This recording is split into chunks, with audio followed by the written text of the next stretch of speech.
সামাজিক যোগাযোগ মাধ্যমে শুভেচ্ছা অঙ্গন নিয়ে হইচই শুরু হয়ে গিয়েছে নতুন বছর থেকেই। আর সেই হইচইটা হচ্ছে জনপ্রিয় গায়ক অভিনেতা তাহসান খানের বিয়ের খবর নিয়ে।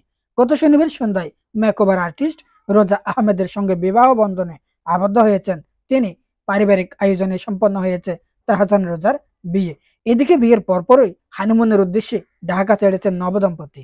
মঙ্গলবার সকাল 8:55 দেশের একটি এয়ারলাইন্সের উড়োজাহাজে মালদ্বীপে গেছেন তাহসান রোজা। আপাতত দ্বীপ রাজ্যই কাটবে তাদের মধু চন্দ্রিমার। তবে বিয়ের খবর প্রকাশের পর থেকেই নেটিজেনরা এই নবদম্পতিকে শুভেচ্ছা ও ভালোবাসা জানাতে থাকেন। বেশিরভাগই বলছেন অবশেষে চাঁদ খুঁজে পেলেন তাহসান।